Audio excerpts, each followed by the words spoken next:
एक और भाई वाइट वॉश लोडिंग है जिस हिसाब से भाई आज पाकिस्तान ने अपना स्क्वाड अनाउंस किया है ना, मैं कहता हूँ ऑस्ट्रेलिया वाले वन साइडेड पेल पाल के चले जाएंगे। कि एवरेज लोगों को एवरेज बंदे पसंद आते हैं और एवरेज बंदों से कभी एक्स्ट्राऑर्डिनरी फैसले एक्सपेक्ट नहीं किए जाते। भाई जो स्क्वाड अनाउंस हुआ है ना, टोटली सारे के सारे player he out of form है। शाहीन शाह अफरीदी वो तो पैदाइशी आउट ऑफ फॉर्म है, ठीक है ना। हारिस रऊफ वो तो मतलब मैं तो उसको बॉलर ही नहीं मानता। नसीम शाह वही भाई फिटनेस ही नहीं है। 10 ओवरों में भाई 100 खा लेगा। शादाब खान फुल टासर, किस बेस के ऊपर आ गया है भाई ये बंदा पाकिस्तान की टीम में, जरा सोचने की बात है। कहानी है पाकिस्तान क्रिकेट टीम की और पाकिस्तान क्रिकेट बोर्ड ने माशाल्लाह और क्या उन्होंने सिलेक्ट की है टीम। पाकिस्तान का प्रॉब्लम मिडिल ऑर्डर था। उन्होंने कहा कंसिस्टेंसी के साथ हम इंशाल्लाह ऐसा डिसीजन करेंगे जो आपको बड़ा पसंद आएगा। मसलन हमने इतना बुरा डिसीजन करना है कि हमने मिडिल ऑर्डर चेंज नहीं करना। शादाब खान कैसे स्क्वाड के अंदर हो सकता है? शादाब खान, हारिस रऊफ, जबकि अली रजा, हुनैन शाह इतनी अच्छी परफॉर्मेंस पीएसएल में दे के तब भी हारिस रऊफ टीम के अंदर आएगा। 2023 से जो लास्ट वर्ल्ड कप गुजरा है उसमें सबसे घटिया परफॉर्मेंस शादाब खान और हारिस रऊफ की थी। वो स्क्वाड के अंदर हैं जिन्होंने अभी एक मंथ पहले जिन्होंने परफॉर्मेंस दी है। हुनैन शाह, अली रजा वो इस टीम के अंदर नहीं है। शादाब खान इस टीम के अंदर कैसे आ सकते हैं? दूसरा, खुशदिल शाह को ऑटोमेटिक चॉइस है। जब चीफ सेलेक्टर एवरेज होगा उसके फैसले भी एवरेज ही होंगे। भाई एल लगने वाले हैं ओडीआई सीरीज में भी। ऑस्ट्रेलिया अगर व्हाइट वॉश करके चला जाए तो हैरान मत होना, ठीक है ना। जिस हिसाब से स्क्वाड अनाउंस हुआ है ना, अल्लाह ही हाफिज है भाई इस टीम का।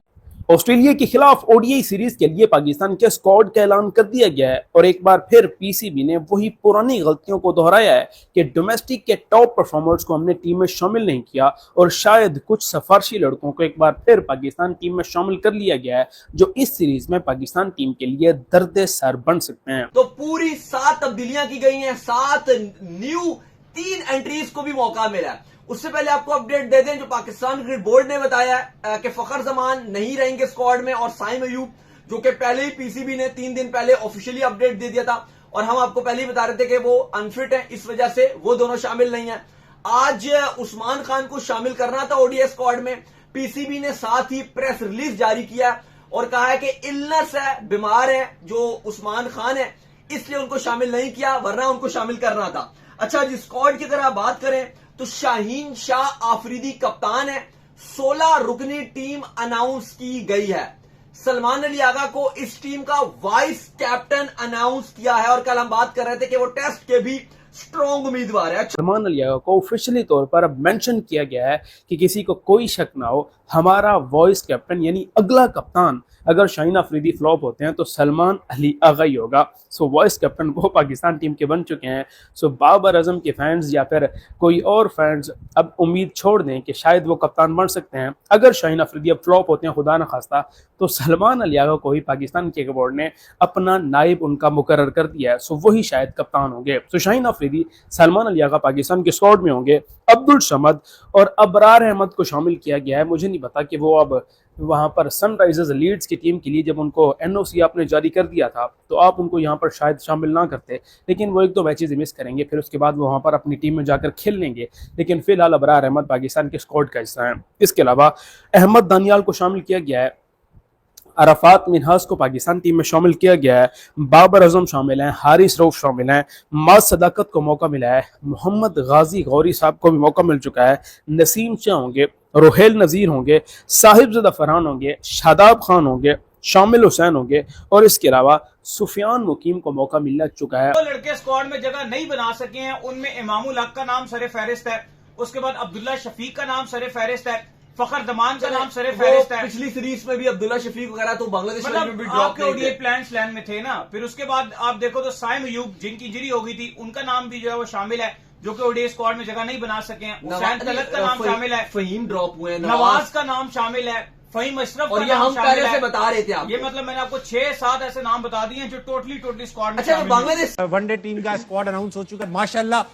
ऐसा स्क्वाड अनाउंस किया जो बड़ा सरप्राइजिंग है। हसीबुल्लाह किधर है? हसीबुल्लाह और साद बेग 2 ऐसे जो साल से परफॉर्मेंस करके आ रिजी रहे के हैं। बाद जिन दो बंदों का नाम चल रहा था, एक मोहम्मद आरिस की हमारी लाइन में और दूसरा और था हसीबुल्लाह खान। बिल्कुल। वो किधर गायब है? हसीबुल्लाह अरे नहीं भाई है। आपको पता होगा नहीं हसीबुल्लाह का छोड़ा, मुझे जो थोड़ा आइडिया देखें आमिर भाई, 2 साल से हम जो चीजें बताना चाह रहे थे ना, वो उस टाइम नहीं है माने, लेकिन अब आके ऑलमोस्ट वही सारी चीजें कर रहे हैं। तो हम टाइम बचाना चाह रहे थे, हमें उस टाइम पता लग गया था, सारी चीजें बता रहे थे। एनीवेज, उसके बाद ये जो टीम अनाउंस हुई है, जिस तरह अभी राशिद भाई ने बोला कि इससे पहले जो यंगस्टर्स थे वो कहाँ गए?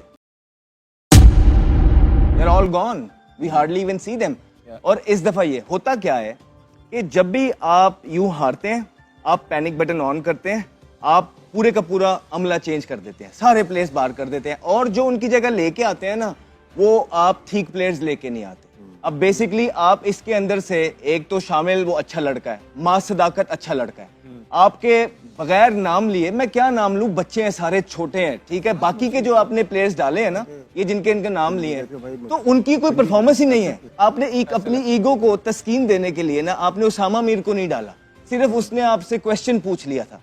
मैं ये देखना चाह रहा था एक्चुअल में स्क्वाड के अंदर कि शाहिनशाह अफरीदी के साथ क्या अली रजा आएंगे, क्या हुनैन शाह आएंगे, और साथ अहमद दनियाल भी आते तो हमें इतराज ना होता। मुझे ये लगता है कि आपको हारिस रऊफ को भी ड्रॉप करना चाहिए था, आपको नसीम शाह को भी ओडीआई से ड्रॉप करना चाहिए था। कोई परफॉर्मेंसेज नहीं है, विदाउट एनी परफॉर्मेंसेज आप इनको ले आए। फिर उसके बाद जो सबसे बड़ा कंसर्न मुझे है वो है शादाब खान के नाम के ऊपर है कि शादाब खान को आपने कैसे इंक्लूड कर लिया, मतलब स्क्वाड के अंदर क्या परफॉर्मेंसेज है उनकी ओडीआई में, क्या वो पीएसएल के अंदर T20 में बेहतर खेले, आपने उठाकर उनको यहां पर स्पॉट दे दिया है। शामिल हुसैन की बात करें तो वो आपका T20 का प्रोडक्ट अभी नजर आ रहा है, अभी ओडीआई में वो मेच्योरिटी नहीं दिख रही है, टोटली फेलियर थे। नहीं दिख रही है वो मेच्योरिटी ओडीआई के अंदर। शायद आगे चलकर आ जाए, यंगस्टर है, कोई हेट नहीं है उसके लिए, लेकिन उसने अभी परफॉर्म थोड़ा बहुत जो किया वो T20 के अंदर परफॉर्म किया है। उनको आपने किस बुनियाद के ऊपर स्क्वाड के अंदर शामिल कर लिया? कामरान गुलाम कहां पर है जो आपके मिडिल ऑर्डर बैट्समैन है? बिल्कुल। दूसरा, हम जो आपको लगातार बता रहे थे कि रिजवान को लेकर ये माइंडसेट नजर आ रहा था कि अब वो हम उनको ओडीआईस में भी नहीं रखना चाहते T20 के बाद। साइम अयूब और फखर जमान के उन्होंने शायद ज़बरदस्ती इंजर्ड कर दिया है, ना तो उनके कोई रिपोर्ट आई है कि वो कहाँ और कैसे इंजर्ड हुए और क्यों इंजर्ड हुए। ऐसे ही बैठे बैठे हमारे पाकिस्तान के बोर्ड के कुछ लोगों को ख्याल आया कि ऐसे हम माने कि नहीं, सो हम इनको इंजर्ड ही कर देते हैं। सो उनको ज़बरदस्ती शायद इंजर्ड किया गया है, और मैं समझता हूँ कि फ़खर जमान, चलो आपने शामिल करना था या नहीं, वो आपको लगता है कि शायद T20 का प्लेयर है, लेकिन फ़खर जमान का ओडीआई में ट्रैक रिकॉर्ड अच्छा है, और साइम अयूब का T20 से कहीं ज्यादा बेहतर ओडीआई के अंदर रिकॉर्ड है। आप बांग्लादेश जैसी टीम से हार गए तो बेहतर है अगर आप ग्रूमिंग कर रहे हो। रोहिल नजीर को आपने डाला, मुझे अगर आप सच बताऊं, इस स्क्वाड में अगर किसी की खुशी हुई है ना तो वो रोहिल नजीर का नाम है। एक चीज इस स्क्वाड में रिजवान नहीं है, रिजवान सबसे अचंभे की बात। रिजवान को ड्रॉप करना क्या ठीक फैसला है? यार, मैं हमेशा पाकिस्तान क्रिकेट के बारे में, यही तो वजह है कि आज हम जहां पे खड़े हैं, क्यों खड़े हैं। पाकिस्तान में की प्रॉब्लम होता है, पाकिस्तान का मसला ये है, टांग में जख्म है तो बाजू काटने, बाजू में है तो टांग को काटने।